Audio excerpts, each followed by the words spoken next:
प्यारे दोस्तों, कैसे हो आप सभी। आप सभी का स्वागत है आपके अपने यूट्यूब चैनल एसएससी कीड़ा में। आज की इस क्लास में हम एसएससी जीडी 2024 के प्रीवियस ईयर पेपर का सॉल्यूशन कर रहे हैं, जो कि सेट नंबर 11 22 फरवरी 2024 के थर्ड शिफ्ट का पेपर है। तो चलिए क्लास को शुरू करते हैं। पहला प्रश्न है, 22 पुरुष 2 दिन में एक दीवार बना सकते हैं। उसी काम को आधे दिन में पूरा करने के लिए कितने पुरुषों की आवश्यकता होगी। अच्छा, टोटल वर्क कितना बताया है। 22 पुरुष जो है वह 2 दिन में एक दीवार बना सकते हैं, यानी कि जो भी काम होगा, जो भी दीवार होगी, वह टोटल 44 यूनिट होगा। अब इस 44 यूनिट को पूरा करने के लिए हमें कितने पुरुषों की आवश्यकता होगी, और जो काम होगा वह सिर्फ आधे दिन में पूरा होना चाहिए। जब काम को आधे दिन में करना है तो पुरुषों की संख्या डबल करनी होगी, यानी कि इसको आप 2 से मल्टीप्लाई करो तो 88 आपका राइट आंसर आ जाएगा। नेक्स्ट क्वेश्चन, यदि कोई वस्तु 20% की हानि पर बेची जाती है तो वस्तु के क्रय मूल्य और विक्रय मूल्य का अनुपात कितना है। अच्छा, 20% यानी कि 5 से 4 होना। 20% की हानि यानी कि 5 से 4 होना। आपको यही अनुपात पूछा गया था। 110 लीटर एक मिश्रण में पानी और दूध का अनुपात क्रमश 4:7 है। पानी और दूध का अनुपात 8:7 करने के लिए मिश्रण में कितने लीटर पानी को मिलाना होगा। अच्छा, टोटल 110 लीटर मिश्रण है, जिसमें पानी और मिल्क का जो अनुपात है वह 4:7 है। बनाना कितना है, तो 8:7। तो आप सबसे पहले क्या देखिए कि मिल्क हम मिला रहे हैं पानी को। मिल्क तो सेम होगा, चाहे वो पहले का मिश्रण हो चाहे वो बाद वाला मिश्रण हो। तो हमें अनुपात भी देखना है कि वह सेम है। तो यहाँ पर 7 और 7 दोनों सेम है। तो हम क्या करेंगे, यहाँ पर कितने यूनिट मिलाया जा रहा है, तो आप कहोगे 4 यूनिट पानी मिलाया जा रहा है। टोटल कितना लीटर है, तो 110 लीटर है। और इन दोनों को जोड़ो तो कितना आ रहा है, 4 और 7 11। 11 से अगर हम 110 को भाग कर रहे हैं, यानी कि 1 यूनिट बराबर 10 लीटर। 1 यूनिट बराबर 10 लीटर। तो यहाँ पर कितने यूनिट का हमें अंतर दिख रहा है, तो आप कहोगे 4 यूनिट। तो 4 यूनिट बराबर 40 लीटर। एक व्यापारी अपनी वस्तु का मूल्य क्रय मूल्य से 50% अधिक अंकित करता है। यदि वह 20% की छूट देता है तो लाभ या हानि प्रतिशत कितना। व्यापारी क्या कर रहा है कि कोई भी एक वस्तु है जिसका क्रय मूल्य जिसका अंकित मूल्य जो है वह क्रय मूल्य से 50% अधिक है। यानी कि मान लो कि वह सीपी अगर 2 रहा होगा तो एमपी क्या रहा होगा, 3। यानी कि कॉस्ट प्राइस अगर 2 यूनिट है तो मार्जिन प्राइस 3 यूनिट। अब बोला गया है कि वह 20% की छूट देता है, तो सेलिंग प्राइस का और मार्जिन प्राइस का हम अनुपात निकालते हैं। अगर 20% की छूट यानी कि क्या होता है, 5 से 4 होना। रेशियो की बात अगर करें तो यहाँ पर देखिए कि एमपी और एमपी दोनों सेम होने चाहिए, लेकिन यहाँ पर 3 है, यहाँ पर 5 है। दोनों को सेम करने के लिए हम क्या करेंगे, यहाँ पर 5 से मल्टीप्लाई तो यहाँ भी 5 से मल्टीप्लाई, यहाँ पर 3 से मल्टीप्लाई तो यहाँ भी 3 से मल्टीप्लाई। क्या आ रहा है, तो यहाँ पर 10 होगा, यहाँ पर 15 होगा और यहाँ पर 12 होगा। अब बोला गया है कि लाभ या हानि प्रतिशत कितनी। तो आप यहाँ पर देखिए कि यहाँ पर 10 रुपये का सामान है, बेचा गया है 12 रुपये में, यानी कि 2 रुपये का आपको प्रॉफिट हो रहा है। तो 2 रुपये का प्रॉफिट हो रहा है कितने पे, तो 10 रुपये के सामान पे। तो 10 और परसेंटेज के लिए 100 से मल्टीप्लाई, 0 से 0 कैंसल, और यहाँ पर 20% का आपको प्रॉफिट हो गया। 4500/9 प्लस 1800 इंटू 2 माइनस 310 इंटू 7 का मान कितना। 9 से काटा मैंने इसको 500 बार, प्लस 1800 इंटू 2 यानी कि 3600 माइनस 7 एकम 7 और 7 तिया 21। यहाँ तक आपको कोई दिक्कत है? इन दोनों को जोड़ो, कितना आएगा? 4100। 4100 में से 2170 को घटाना है। आप यूनिट डिजिट का भी इस्तेमाल कर सकते हैं, लेकिन हम पूरा सॉल्व करेंगे। 0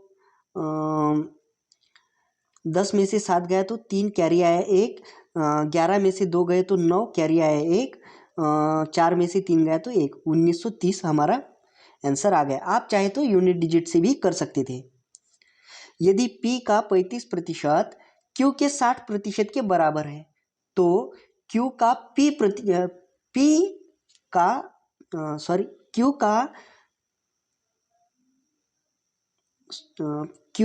P का Z/3% है तो Z का मान कितना है? देखिए इस प्रकार के क्वेश्चंस को हम कैसे हल करते हैं। तो P का 35% यानी कि P का 35% बराबर होगा Q के 60% के, 60% के। रेशो के लिए हम यहाँ पर 100 से 100 को कैंसिल आउट करेंगे। 5 से काटा मैंने 7 बार, 5 से काटा मैंने 12 बार, तो 7P बराबर आ गया 12Q के। P और Q बराबर कितना आया? तो P बराबर 12 है और Q बराबर 7 है। यहाँ तक आपको कोई दिक्कत है? नहीं होनी चाहिए। अब बात करते हैं आगे। Q जो है वह P का P का क्या है? P का Z/3% है। प्रतिशत के लिए 100 से मल्टीप्लाई। ओके, अब P का मान हमने यहाँ पर कितना निकाला है? तो आप कहोगे P बराबर तो 12 है और जो Q है उसका मान कितना निकाला है? तो Q बराबर 7 है। हल करते हैं। 3 एकम 3, 3 चौके 12। ये जो 100 है इस तरफ जाएंगे तो मल्टीप्लाई होंगे, यानी कि 700, और ये जो 4 है ये अब इस तरफ आएंगे तो बट्टे में जाएंगे, तो बट्टे में 4 इज इक्वल टू Z। तो 4 एकम 4, कैरी आए 3, 4 सत्ते 28, कैरी आए 2, 4 पचम 20, 175। तो Z बराबर 175। 49 इंटू 4/28। तो इस तरह के क्वेश्चंस को आप क्या करो, यहाँ से लेके यहाँ तक, यहाँ से लेके यहाँ तक, यहाँ से लेके यहाँ तक और यहाँ से यहाँ तक हल करते हैं। तो 4 एकम 4, 4 सत्ते 28 और 7 49 से अगर मैं 49 को 7 से भाग करूँगा तो हमारा यहाँ तक 7 आ गया। प्लस 7 से काटा मैंने 8 बार और 8 8 64, माइनस 28 से काटा मैंने 784 को 28 बार, तो यहाँ पर 28 और प्लस 14 दूनी 28। यहाँ तक आपको कोई दिक्कत है? अच्छा, अब 28 28 गेट कैंसल और इन दोनों को जोड़ेंगे तो 71। एक कार अपने निर्धारित समय से 42 मिनट पहले चलना शुरू करती है, लेकिन 210 किलोमीटर दूर अपने गंतव्य तक समय पर पहुंचने के लिए उसे अपनी सामान्य चाल 10 किलोमीटर प्रति घंटा कम करनी पड़ी। तो कार की सामान्य चाल कितनी होगी? तो देखो, जो कार है वह 42 मिनट पहले मतलब यहाँ से निकल चुकी है, जो कि वह टाइम से पहले है। अच्छा ठीक है, कितना चलना है? तो 210 किलोमीटर उसे चलना है। तो उसने क्या करा, क्योंकि वह पहले निकली है तो 10 किलोमीटर प्रति घंटा अपनी चाल को घटाया। ओके, तो हम क्या मानते हैं कि उसकी जो सामान्य चाल रही होगी वह x है। फॉर्मूला क्या कहता है कि डिस्टेंस इज इक्वल टू पहली चाल इंटू दूसरी चाल और बटे इन दोनों का डिफरेंस इंटू टाइम। यह फॉर्मूला है। वैल्यू पुट करते हैं तो 210 किलोमीटर की दूरी है बराबर पहली चाल हमने मानी x। अब दूसरी चाल क्या होगी? दूसरी चाल वह होगी जो x में से हम घटाएंगे। तो x में से क्या घटाना है? 10। तो x में से हमने 10 घटाए, यह हो गई दूसरी चाल। इन दोनों का अंतर कितना आ रहा है? इन दोनों चालों का अंतर आ रहा है 10 का, और मल्टीप्लाई में टाइम कितना बताया है? 42 मिनट। अब ये मिनट में दिया है तो इसे घंटे में कन्वर्ट करने के लिए 60 से हम भाग करेंगे। यहाँ तक आपको समझ में आया। अब हम इसे सॉल्व करते हैं। तो 6 से काटा मैंने 7 बार, 6 से काटा मैंने 10 बार, 10 इंटू 10 100, और ये 100 इस तरफ जाएंगे तो मल्टीप्लाई में हो जाएंगे। तो यहाँ पर हो गए 21,000 बराबर यक्स स्क्वायर माइनस 10 यक्स। ये वाला जो 7 है इससे मैंने इसको काटा 3000 बार, तो यहाँ पर कितना आ गया 3000। अब 3000 के ऐसे टुकड़े बनाओ जो कि मल्टीप्लाई करने पर 3000 आए, लेकिन उनको जोड़े या घटाने पर 10 आए। तो ऐसे क्या संभव जोड़े हो सकते हैं? आप कहोगे 50 और 60। 50 इंटू 60 हो जाएगा 3000, और 50 60 माइनस 50 हो जाएगा 10। अच्छा, ये वाला इस तरफ जाएगा तो माइनस 3000 हो जाएगा। तो हमें यहाँ पर जो चिन्ह होगा ये वाला माइनस लेना है और ये वाला प्लस। लेकिन जब x की वैल्यू हम निकालेंगे तो ये माइनस हो जाएगा और ये प्लस हो जाएगा, क्योंकि आंसर हमेशा पॉजिटिव में आता है। तो हमारा राइट आंसर क्या बन जाएगा? पॉजिटिव वाला। तो हमारा राइट आंसर 60 किलोमीटर बन जाएगा। अब ये हुआ कैसे? बेसिक से अगर बात करूँ तो आप यहाँ पर ध्यान दीजिए, ये एक 8वीं से लेकर 9वीं 10वीं तक पढ़ाने जाने वाला एक इक्वेशन है जिसे द्विघात समीकरण कहते हैं। इसको इस प्रकार से हल करना होता है, -3000। ऐसे दो भाग हमें बनाने होते हैं। तो एक्स स्क्वायर माइनस 50, यहाँ पर 60 लेना होगा, 60x प्लस 50x माइनस 3000 बराबर होगा 0 के। इसको और इसको कॉमन लेते हैं, तो यहाँ पर अगर कॉमन की बात करूँ तो x minus 60 plus 50 x minus 60, इस तरह से आपको हल करना होगा। तो आपको ये वाला इस तरह से हल करना है, क्योंकि टाइम की कमी के कारण मैं इसे पूरा नहीं सॉल्व कर रहा हूँ। नेक्स्ट क्वेश्चन है, उस समबाहु त्रिभुज की भुजाएं ज्ञात कीजिए जिसका क्षेत्रफल 16√3 है। अच्छा, तो क्षेत्रफल हमें यहाँ पर दिया हुआ है, भुजाएं निकालनी है। फॉर्मूला क्या होता है? √3/4 इंटू भुजा का स्क्वायर बराबर हमें दिया हुआ है 16√3 के। √3 गेट कैंसल, ये 4 इस तरफ जाएगा तो मल्टीप्लाई में, और क्या बन जाएगा 64।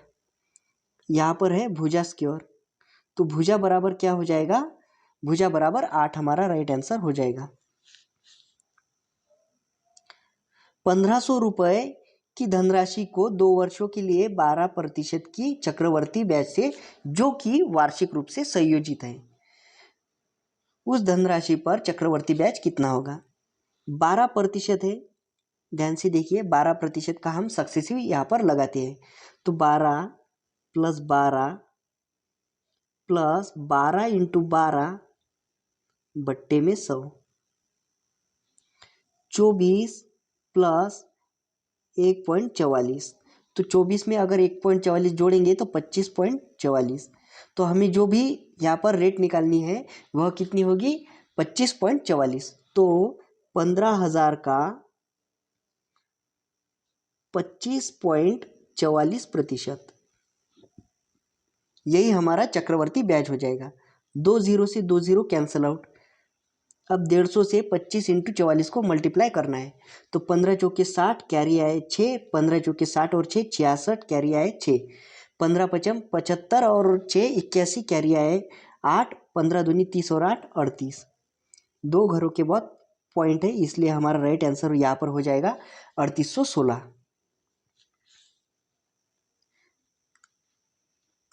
13 into 12 plus 12 into 11 minus 14 into 15 minus 9 into 13 plus 19 into 15।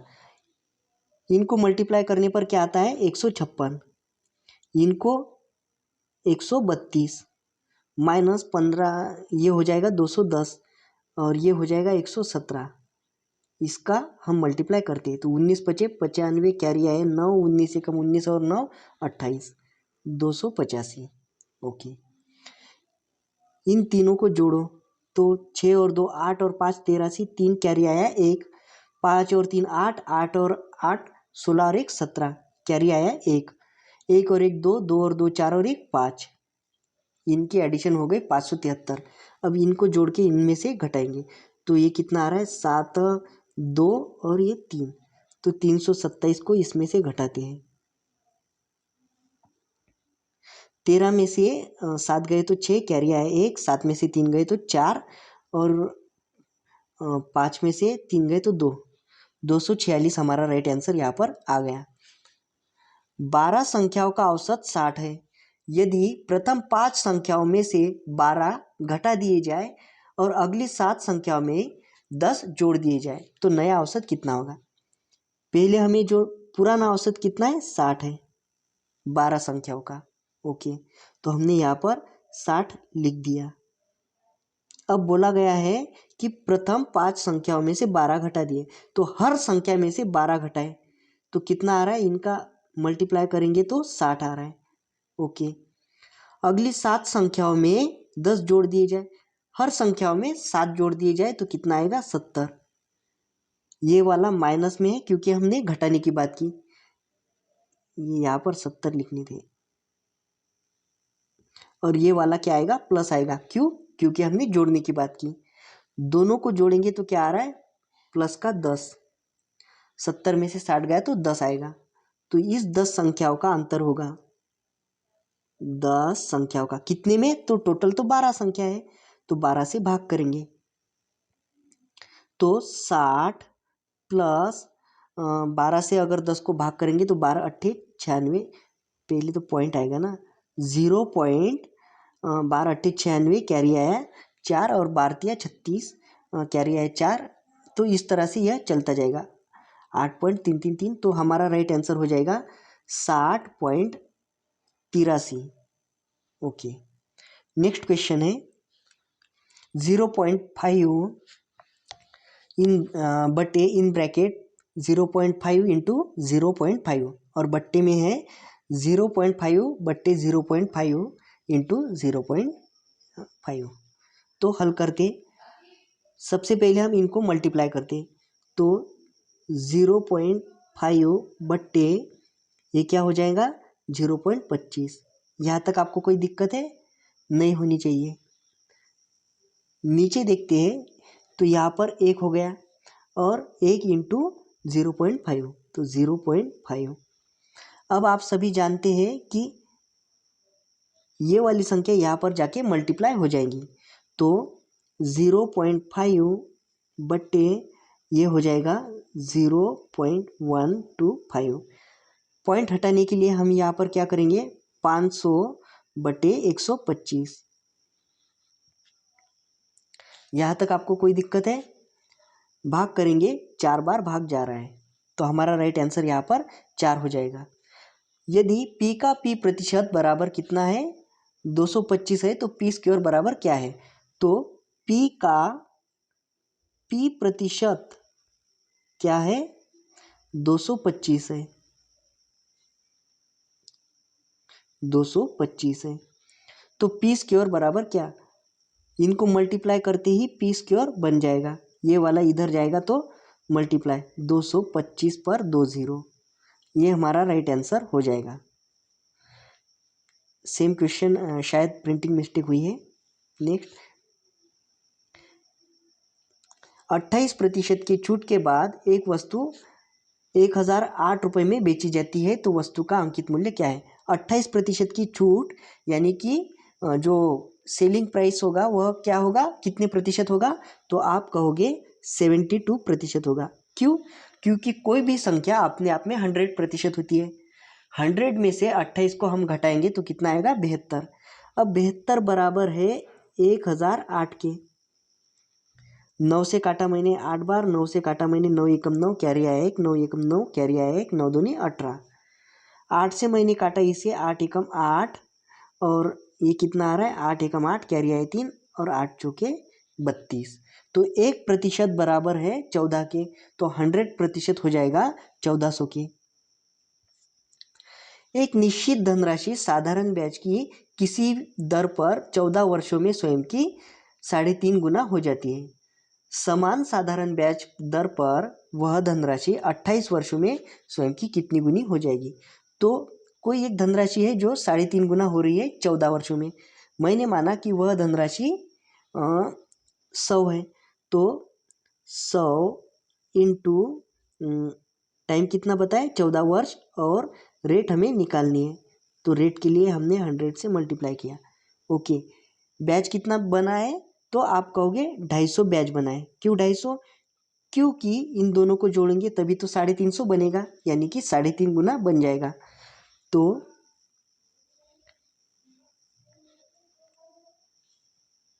100 से 100 को काट दिया और 14 इस तरफ जाएंगे तो 250/14।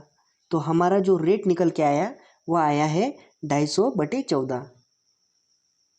नेक्स्ट अगर बात करें 28 वर्षों में वह कितनी गुनी हो जाएगी, तो इंटरेस्ट सबसे पहले हम निकालेंगे। तो इंटरेस्ट बराबर होगा 100 रुपये, क्योंकि हमने माना है, और जो रेट हमने यहाँ पर निकाली है वह निकाली है 250 और बट्टे में 14 इंटू 100, तो 1400। और कितने वर्षों की बात की गई है, तो 28 वर्षों की। तो 28 वर्षों में पूछा गया है, तो 28। अब सॉल्व करते हैं। 2 0 कैंसल, 14 से काटा मैंने 2 बार, तो 250 इंटू 2, तो इंटरेस्ट क्या आएगा 500। अब यहाँ पर प्रिंसिपल यहाँ पर 100 है और इंटरेस्ट यहाँ पर 500 है, दोनों को जोड़ेंगे तो कितना हो जाएगा 600, यानी कि 100 का वह कितने गुना हो जाएगा 6 गुना। तो हमारा यहाँ पर राइट आंसर हो जाएगा 6। नेक्स्ट क्वेश्चन, यदि 4t बराबर 5u, तो t बराबर क्या हो जाएगा 5, u बराबर क्या हो जाएगा 4। कैसे किया, आप यहाँ पर देखो, u के सामने क्या है, तो 4 है, t के सामने क्या है, तो 5 है, इस तरह से। तो यहाँ पर बोला गया है t और u, तो 5 और 4 9, और बट्टे में t कितना है 5 है, तो यह हमारा राइट आंसर हो जाएगा। एक बैग को 5688 रुपये में बेचने पर एक व्यक्ति को 10% की हानि हुई। 20% का लाभ कमाने के लिए उसे बैग को किस मूल्य पर बेचना चाहिए था। तो 5688 में बेचने पर कितनी प्रतिशत की हानि हुई है, तो 10% की। 10% की हानि यानी कि 10 का सामान जो है वह बेचा गया 9 में, तो हम क्या करेंगे 9 से इसे भाग करेंगे। तो करो 9 से भाग करो, तो 9 9 छिंग 54 कैरी आए 2, 9 तिया 27 कैरी आए 1, 9 दूनी 18, तो 1 यूनिट बराबर कितना आ रहा है 632। तो 10 से मल्टीप्लाई करने पर 6320, तो उसका जो क्रय मूल्य रहा होगा वो क्या है 6320 रुपये। बोला गया है कि 20% का प्रॉफिट, 20% क्या होता है कि 5 से 6, यही होता है। आप कहोगे जी हाँ, तो इस तरह से तो हमें 5 से भी मल्टीप्लाई करना होगा। मैं यहाँ से डायरेक्ट आपको 20%, तो ठीक है 120% यहाँ से हम इसको निकाल लेते। क्यों, क्योंकि हमारा कैलकुलेशन कम हो जाएगा। 12 दूनी 24 कैरी आए 2, 12 तिया 36, 36 और 2 38 कैरी आए 3, और 12 छिंग 78, 12 छिंग 72, 72 और 3 75। तो हमारा राइट आंसर यहाँ पर हो गया 7584। एक कक्षा के 19 विद्यार्थियों की औसत आयु 22 वर्ष है। यदि 42 वर्ष की आयु का एक नया विद्यार्थी कक्षा में शामिल होता है तो इन 20 विद्यार्थियों का औसत आयु कितना। 19 विद्यार्थियों का कितना आ रहा है, तो 19 का आ रहा है 22 वर्ष। 42 वर्ष का एक विद्यार्थी इनमें जुड़ रहा है, तो 22 में अगर 42 वर्ष का विद्यार्थी जुड़ रहा है तो, और कितने इन दोनों का अंतर देखेंगे तो कितना आ रहा है, तो 20 का अंतर आ रहा है। और जो विद्यार्थी, टोटल विद्यार्थी कितने हैं, पहले 19 थे अब 20 हो गए, तो 20 से हम इसको भाग करेंगे तो कितना आएगा 1। तो इस 22 में 1 जोड़ दिया, 23 हमारा औसत आयु यहाँ पर निकल के आ गया। दिनेश अकेले एक काम को 96 घंटे में पूरा कर सकता है। दिनेश और राहुल मिलकर उसी काम को 48 घंटे में पूरा कर सकता है। राहुल और तरुण मिलकर उसी काम को 16 घंटे में कर सकता है। तो तरुण अकेले उसी काम को कितने घंटे में कर सकता है? तो दिनेश की अगर बात करें तो दिनेश कर रहा है 96 घंटे में। और दिनेश और राहुल दोनों मिल जाए तो कितने घंटे में हो रहा है काम? 48 घंटे में। जबकि तरुण और दिनेश तरुण और राहुल दोनों मिल जाए तो कितने घंटे में काम हो रहा है? 16 घंटे में। तीनों का एलसीएम मैंने माना 96। तो ये कर रहा है 1 यूनिट, ये कर रहा है 2 यूनिट और ये कर रहे हैं 6 यूनिट। यहाँ तक आपको कोई दिक्कत है? तो आपको यहाँ तक क्लियर है? अब बात करते हैं कि तरुण अकेले इस काम को कितने घंटे में पूरा करेगा। तो यहाँ पर अगर मैं बात करूँ दिनेश की, तो दिनेश 1 यूनिट काम करता है। जो दिनेश और राहुल है 2 यूनिट काम कर रहे हैं जब दोनों मिल रहे, यानी कि दिनेश अगर 1 यूनिट काम कर रहा है तो राहुल भी 1 ही यूनिट काम कर रहा होगा। तरुण और राहुल जो है वह 6 यूनिट काम कर रहे हैं। जब राहुल 1 यूनिट काम करता है और दोनों का 6 यूनिट बन रहा है तो तरुण कितने यूनिट काम करेगा? तो 5 यूनिट काम करेगा। टोटल कितना यूनिट काम है? आप कहोगे 96 यूनिट काम है। इसको अगर हम 5 से भाग करेंगे तो कितना आएगा? 5 एकम 5, कैरी आए 4, 5। अब यहाँ पर 46 बन गए तो 5 नाम 45, कैरी आया 1 और पॉइंट 2, तो 19.2। इस तरह से आपको इस पेपर को हल करना था। अगर आपको यह सॉल्यूशंस अच्छे लग रहे हैं और आपको यह वीडियो से मतलब कुछ हेल्प हो रही है अपने स्कोर को इंक्रीज़ करने की, या पेपर सॉल्यूशन की आपको अगर कुछ मतलब नए ट्रिक्स या तरीके आपको अच्छे लग रहे हैं तो आप इस चैनल को ज़रूर सब्सक्राइब कीजिए ताकि आपको और भी हेल्प मिलती रहे। अगर आपको इस वीडियो से कुछ अच्छा मिला है, इनपुट अच्छा मिला है, अगर आपको वीडियो अच्छा लगा है तो लाइक कीजिए और अपने दोस्तों तक शेयर कीजिए। तो मिलते हैं अगली वीडियो में, तब तक के लिए अपना ख्याल रखिए।